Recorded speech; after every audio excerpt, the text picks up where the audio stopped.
Morning. While I could share, I feel like it's far away. While I could share a long list of Mashonda's degrees and accolades, Meredith?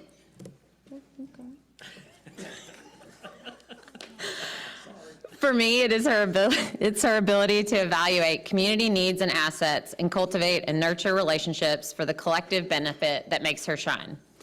For a decade, Mashonda has played an instrumental role in the holistic revitalization of the Woodlawn community of Birmingham, Alabama. She began her career with Woodlawn United in 2012 as office administrator, where her passion for the residents in her community and the organization's work propelled her into the role of executive director in 2020. Mashonda leads a small but mighty team, so I asked each of them to give one word that describes her. Forward thinker, inspiring, intuitive, and then we had a few that can't follow directions. So passionate, it's very obvious that this work serves her purpose and mission, ambassador for the work we do in Woodlawn, and a voice for the voiceless. It's my honor to introduce my good friend and partner in this work, Mashonda Taylor.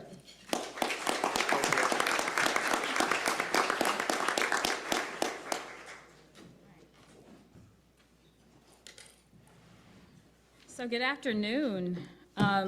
First and foremost, I want to say thank you, Megan Ann, for that amazing introduction. And also thank you to Kiwanis Club of Birmingham for this opportunity to share our work. It's been a decade for me serving in the Woodlawn community, but we've been working in the Woodlawn community as a unit for over 13 years. So I just want to say thank you again for having me, but most importantly, I would be remiss if I did not acknowledge my board members in the room. And I just want to say thank you for taking time out, not only with the time that you spend at the board table, but also the time that you are intuitively and intentionally being within our community. Because you can't just sit at the board table at Woodlawn United. You have to get your hands dirty. You have to be really involved in the outcomes of what's happening within our community. And then I would also like to thank our team. I know that some of them are still on the way and probably got caught up on some things that are happening within the neighborhood. But none of this work happens outside of our team. And then most importantly, last surely but not least, the residents of Woodlawn. The residents of Woodlawn had a vision in 2010. Of course, it was cultivated and fostered by our visionary leaders and founders, Mike and Gillian Goodrich. They were the seed funders of this work, and they were the ones that went ahead and wanted to see something different, not only for a Woodlawn community, but what could be the possibility of a greater Birmingham? How can we make sure that generational poverty was not something that we were seeing across our city, but instead having the conversation of what generational wealth could look like for our city?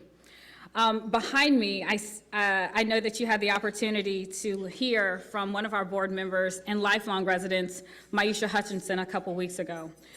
She has been a partner in crime for me since I started in 2012, and her smile, her energy is contagious. So anytime that you get the opportunity to hear from her lived experiences and why having someone within community and giving them the ability to speak for themselves and have a voice for themselves is so important.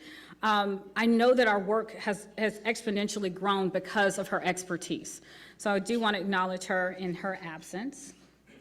I think it goes this way. But at the end of it, the crux of it, in America, neighborhoods determine destiny.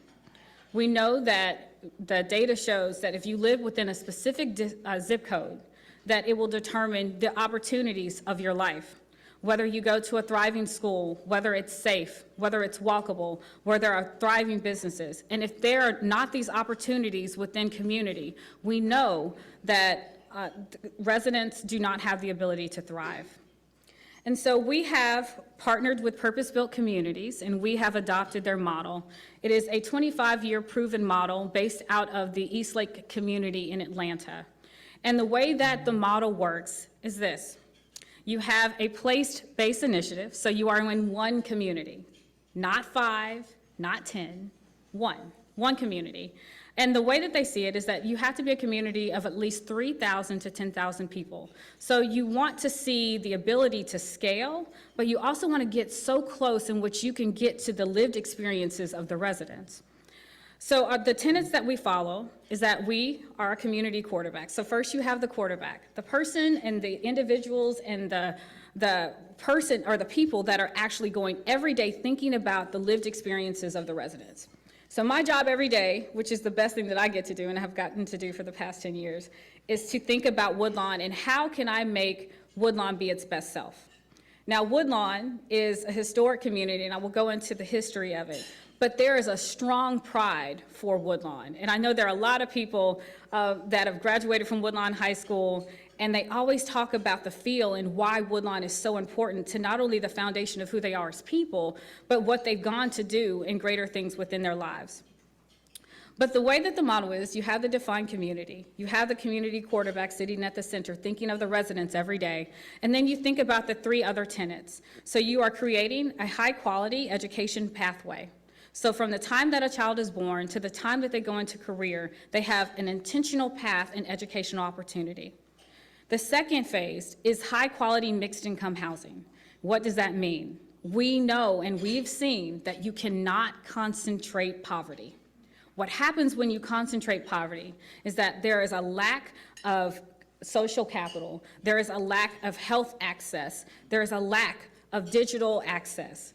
There is the inability to see what's outside of your community. And so what we think about a mixed income community, you're thinking about all socioeconomic levels residing in the same area and learning from one another.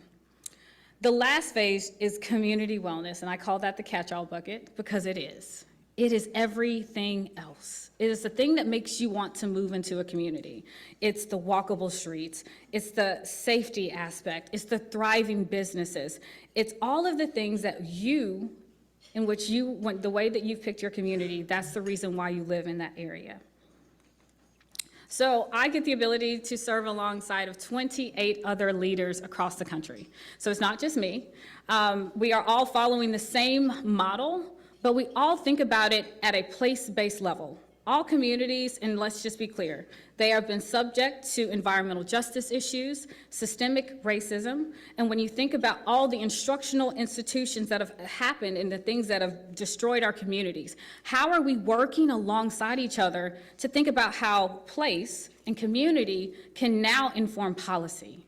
So how are we asking the residents, what are the things that have been barriers to you being successful in your lives, and then taking that information and giving that to our leaders, not only at the local and state level, but also the national level. So the history of Woodlawn. Woodlawn was actually a city before the city of Birmingham. Was incorporated in 1910 into the city. Thriving community, middle-class community. A lot of thriving businesses that had the trolley at one time. I'd love to hear a lot of the matriarchs talk about the trolley that resided through the community. But because of forced integration, we saw people leave the community. You saw not only white flight, but you saw black middle class flight, and people were leaving to move to the suburbs. They wanted another opportunity. They wanted better education opportunities. They wanted to spread out, and because of that, it left this community void. And so it's succumbed to neglect when you think about the environmental justice issues, having a lot of conversations and policy around the railroad that disconnects our community, the highway that disjoints it from East Lake, and then also the airport to its north. So you have all of these factors that are basically disconnecting this community. And so Woodlawn's families were left with a lot of void. And when you think about the legacy homeowners there, the ones that stayed, they still have a big and great pride for their community. So it's one thing to talk about void, but it's another thing to talk about pride of, right? A lot of families were still raised here. There was a lot of great things that still came out of the community, but there were other things that people could not maintain and take care of. The blight that was happening within the neighborhood because they financially didn't have the means to take care of their homes. So fun facts about Woodlawn. We are in that group of about 5,100 people within our community. Every day, it's growing. A lot of people are really interested in Woodlawn. It's a lot of different communities across the country. We've hosted Brazil, where they're actually coming to Woodlawn and they're like, we want to see how this model has worked here so we can take this back to influence millions of people. So 5,100 people and their lived experiences are now being the ones that the test case to all of these different policies and the remedying of all these issues that have happened within our cities. And so we've got a lot of businesses here. I'll talk a little bit more about that later. 326 businesses in Woodlawn. The median home value is $108,000. At one point in time, the median home value was continually to decline. And so when we talk about our mixed income housing strategy, you'll see why we have this finessing of what and how to avoid gentrification with displacement. And I say the G word all the time, so we always have that honest conversation, not only amongst us as a team, but also amongst our community members, because we want them to know in actuality what it means to gentrify our community in which someone is not able to thrive within it. And then the community Wi-Fi piece. So 56% of the people within our community have access to Wi-Fi. And you're probably like, why is that so important? When you think about the digital divide, when you think about COVID and how some families were able to, when that Monday morning hit, their kids were able to go to virtual school. They had the computer, they had the Wi-Fi, and they were able to actually just go at school as normal. I'm not downplaying this, that school was normal, but they had the access and the means to do so. The unfortunate thing is our residents did not. So, and I will talk about that a lot in education. So the households below the poverty line. So Birmingham's percentage is 24.78%, and Woodlawn is 38.37%. And our goal is to show that if you give the right resources, you give not only the resources for the basic needs, but then stretch it to actually have community members leading initiatives themselves, then you will see this trajectory of poverty decline. So our mission. Our mission is to serve as a catalyst. We are a catalyst. We are a facilitator of transformation of revitalization in the Woodlawn community in Birmingham, Alabama. And I say in Birmingham, Alabama, because we do not sit in silo of a city. A lot of people, when we think about asset-minded or deficit-minded individuals, really, they think that if one community is receiving resources of this scale and magnitude, that is to the detriment of another community. And what we are saying is if we can show that we can do this the right way, and we can show the data and prove that if you provide the resources, you make sure that homes are stable, you make sure that people have access to high quality education, regardless of their income status, and they are able to stay within their neighborhood, that they will thrive. And that's our vision. We're inspired every day by our residents. We want to make sure that our community is safe and that children learn and play, families live in quality housing, parents work in stable jobs, and the businesses thrive around them, and everybody contributes to the greater Birmingham. So our programmatic strategic priorities: partnerships, education, economic mobility, mixed income housing, and wellness. Strategic partnerships. None of this work happens without our partners. There are a collection of 40 different partners working alongside us in the Woodlawn community. And you're like, what in the world is that? There's a lot of partners. But I do say that there are about 10 anchor partners that are every day working towards the building of our neighborhood, making sure that the thriving business core is happening, making sure that we have transportation within our community. But the thing that I always try to tell people, we are not a direct service provider. And people are like, oh my God, what? And I know JW feels me as he endeavors with Prosper. We're not a direct service provider. And they're like, well, wait a minute, what's your role? Our role is the connector, convener, and capacity builder of our partners and our residents. So there could be things happening alongside us within the community, but because we think about Woodlawn every day, our partners are working alongside of us and they understand this is my role within the initiative. This is the data that I need to supply to make sure that it's going towards the greater goal. But this is some of our partners. We've got the Dream Center, Christ Health Center, the YWCA, Rev Birmingham were one of the first anchor partners with us. We've got the Russian Early Learning Center, I3 Academy, Jefferson State Community College, the City of Birmingham, Housing Authority, Birmingham Division. And that's just scratching the surface of a number of partners, Jones Valley Teaching Farm, working alongside of us to get this work done. So mixed income housing. Everybody wants to know about our housing initiative because it's one of the most complex things. And I see Mike Goodrich here. He's like, oh, we should go faster. We're working on that. But our mixed income housing strategy is very complicated. One of the things that we did is, and the things that we think about is that we have to advance housing through equity. And so we have to make sure that there is a reliable source of housing stock and provide quality housing for all income levels. So we don't just look at affordable housing, we think about market rate housing, and we also think about that missing middle housing that's not been built in our community in over 30 or 40 years. So how do we do that? Site control. The things that we've been successful and learned a lot of lessons from our predecessors in this work. You are unable to control the trajectory of growth of this community if you do not think about site control. That means that we invested $1.2 million in basically obtaining land within our community. And that means land with structures or just vacant land. And one of the things that we did, because we wanted to be good stewards to the city of Birmingham, not only do we maintain them, meaning we make sure the lots are cut, we make sure we pay taxes on them, and we also just make sure that we're good stewards to making sure if there's a fixture or a house on the land that we are making sure that it's not a blighted structure so the residents do not have to see that within their community.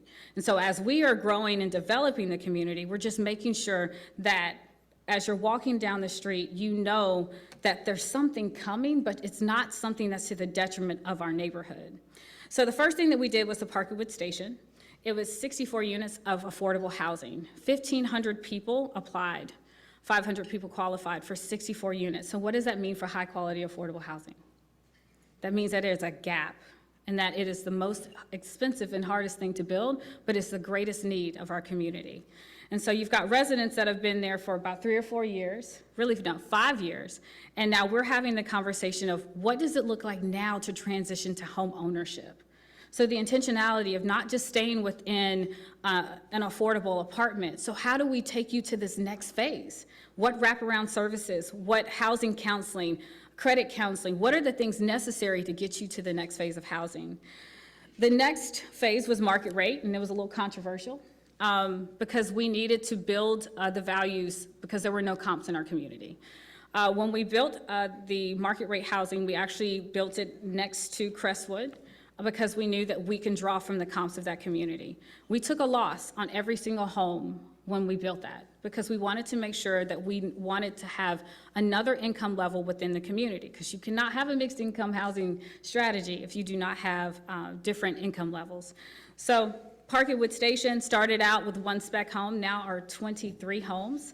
You've got residents that have moved into the community, people that have moved back into the community, residents that could have gone to any other place, but they chose Woodlawn because they had a family tie and they wanted to be a part of an intentional community. So now we're recruiting people that have either left Birmingham or left the city limits of Birmingham back to be residents within the Woodlawn community.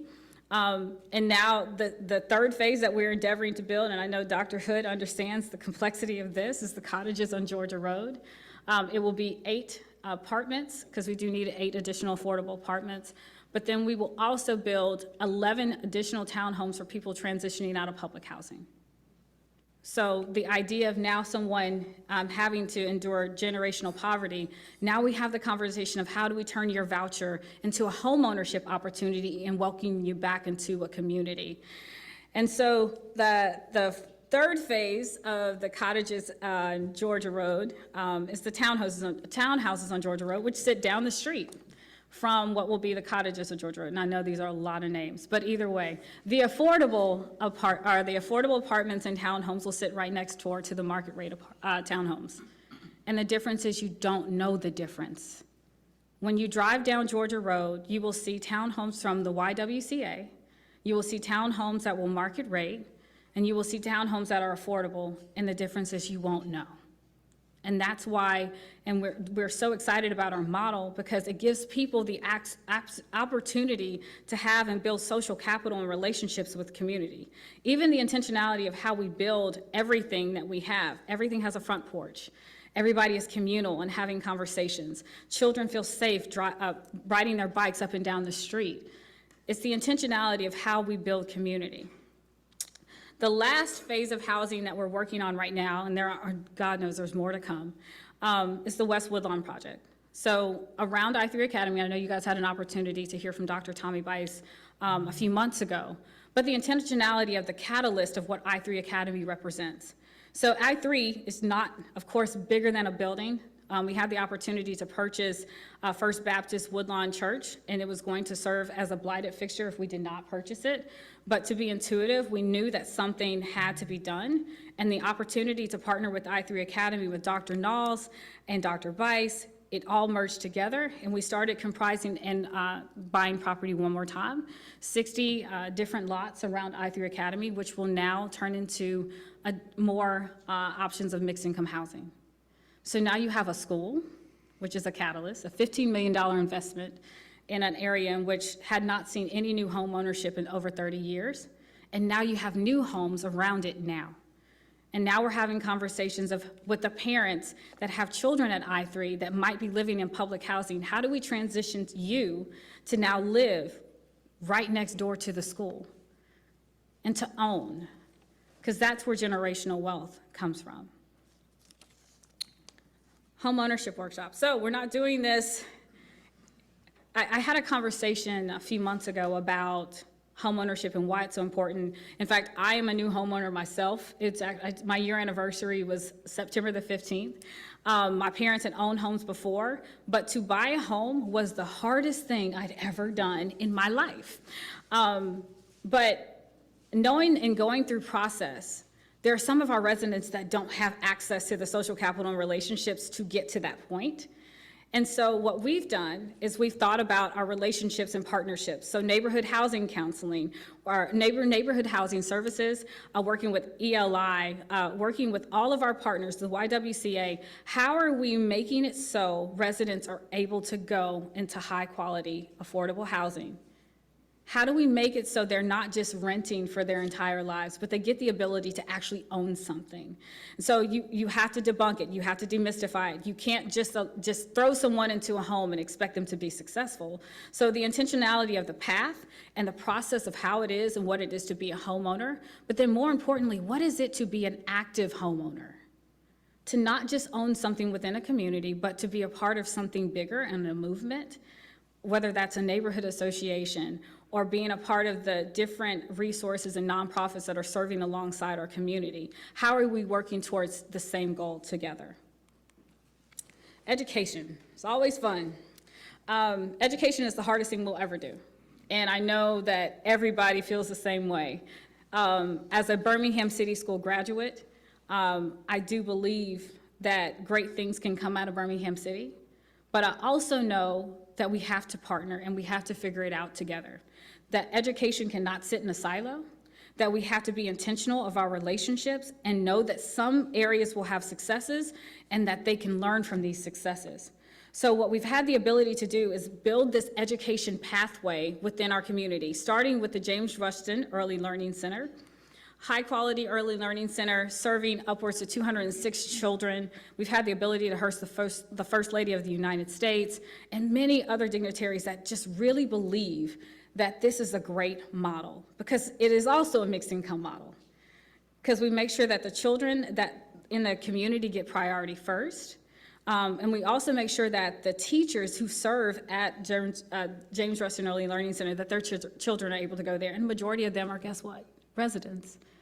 And so what Delynn Hicks and her team has been able to do, they've been able to not only have teachers thrive and children thrive within the building, but the teachers are actually growing as well with certification programs or Child Development Association associate certificates, now going into associate's degrees, and then finally thinking about what does childhood development look like in a broader sense, making sure that not only are they teaching there, but as they're growing, the children are growing as well. I3 Academy It has definitely been the game changer. We've had the ability to see so much success in our neighborhood because it's not just thinking about the school and the educational pieces that are happening there. It's the intentional wraparound services. It's the making sure that you have the pantry, and it's the making sure that you have a small ratio of children within in the school, but then also thinking what happens around the school. What is the intentionality of making sure that it's an environment where people feel safe? It's an environment in which people feel heard. And I think as we're looking at the public charter sector, there's so many great things that will come out of this sector that can influence many other sectors across education.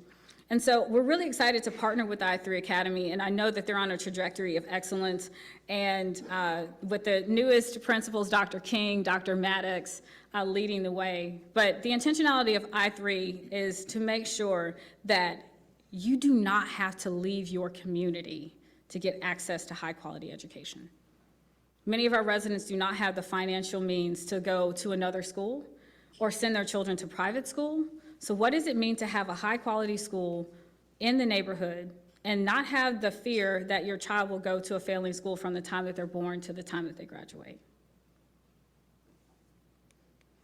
Economic mobility. So we can't get people to home ownership if they can't make money. We can't get people to home ownership if they're not in the ability to change their economic trajectory. And so what we've seen in Woodlawn is this influence of really strong business leaders. And a lot of that is through Urban Maine and Rev Birmingham's partnership, because they've been able to grow businesses with our Woodlawn Street Market. We've got the marketplace that's opening, grand opening on Sunday, that's a plug. It used to be the former Cycle Cafe, but taking individuals that were selling their goods and wares at home and giving them a space within community to sell to community, right? And it's been really exciting, even the ability to recruit a national brand of Slutty Vegan. I said Slutty Vegan, that was really funny, you said Sluttified.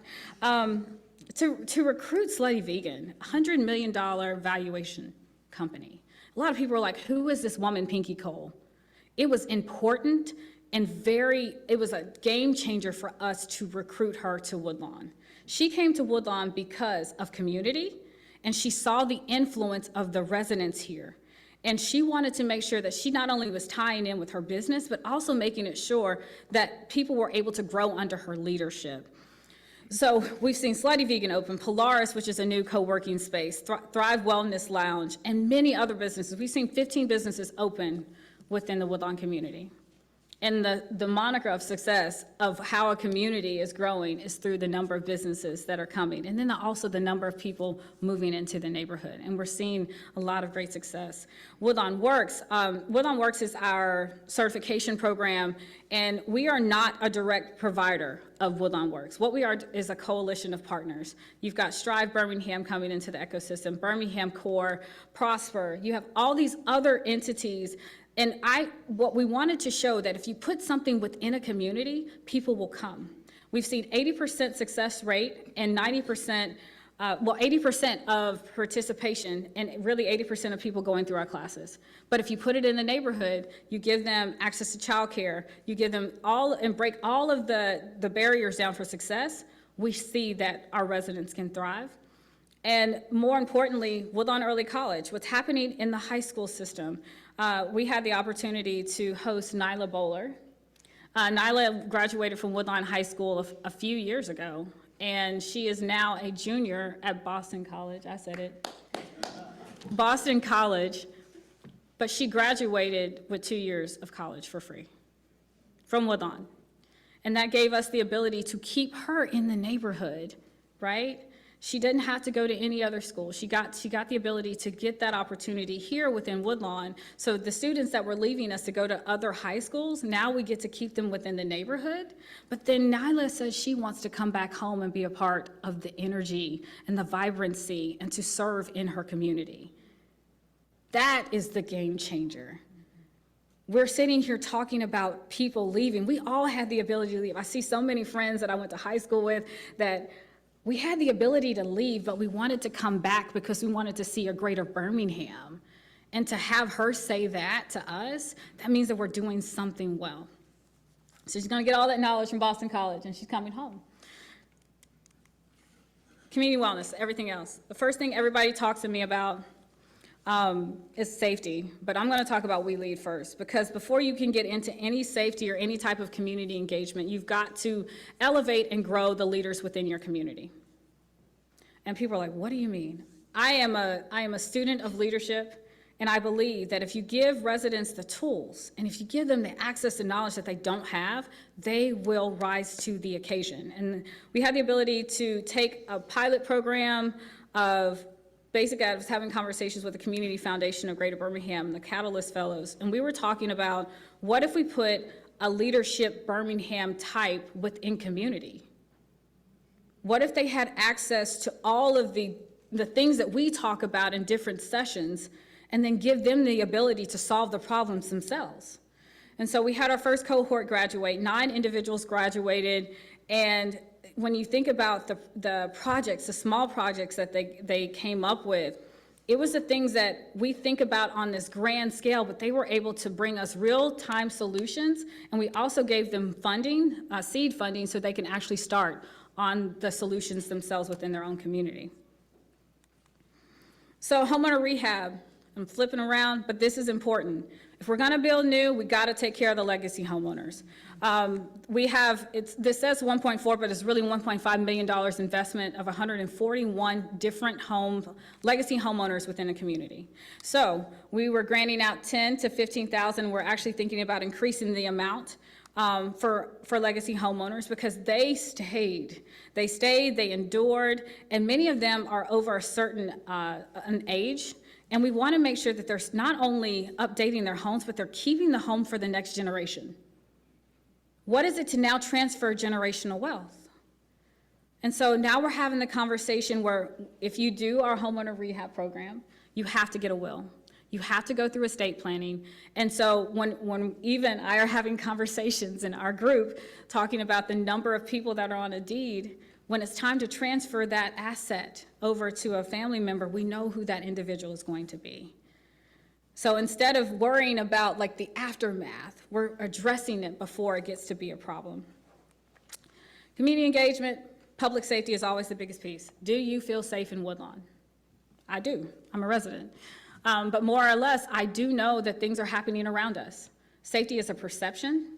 But we've had the ability to have very hard conversations with our community, holding our elected officials accountable, having intentional conversations with our police department where they are not the enemy and they are actually a part of the solution. And we've come up with some really comprehensive things to address public safety in Woodlawn. Is it completely done? No.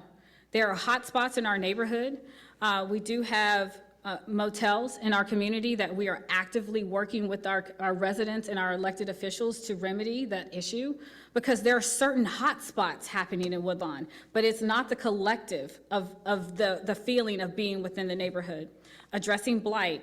Again, one of the things, we have a comprised of 110 parcels, 150 at max, where we are making sure that the lawns are cut. We're making sure that we're holding other landowners accountable, having conversations with them and saying, if we are building this, it's important for you to maintain your properties as well.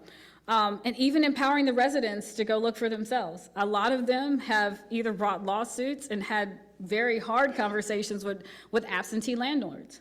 But they didn't think that they could do it themselves before. But when given the knowledge on how to do a process, they went through to fidelity. Bus rapid transit. We had the opportunity to host the Secretary of Transportation a few months ago. We're having, what does it look like to connect a city?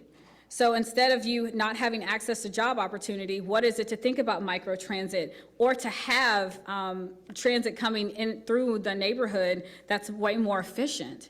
You know, every time I see that BRT bus with Woodlawn on it, I swell in pride, because I know that is the way of the future. Not only for residents within Woodlawn that live there now, but anyone that's wanting to come to our city, they're not going to be driving. They want to use public transportation, and it needs to be reliable. So we get to be the test case on how that happens within our community. But more importantly than all of it, our neighborhood associations are strong, our leadership is strong. Our community council comprises of our neighborhood leaders, our business leaders, and community partners, because now we're all on the same page going in the same direction. We're not siloed. We're having very hard conversations and holding each other accountable in a way that a lot of communities have not had the ability to do so. But because we get to have those honest conversations every day, that's what makes our community move faster. And that's what the collective impact looks like. But looking forward, transit-oriented development. Next to the BRT, we are working with Rev Birmingham, and we are building 80 units of apartments next to the bus rapid transit site. So we will have the 80 units of apartments, 20,000 square feet of commercial development at the bottom and the top. And that will give the opportunity of another option of mixed income housing. But one of the things that we needed to remedy first was the railroad. Because when you think about the unintended consequences of the railroad, and I know many people were like, you're never gonna get the railroad to work with you. Well, they're working with us, and they're having really great conversations about how do you remedy the issues of Harris Home. You have a public housing community that sits in Woodlawn that the residents are blocked by a train on both sides.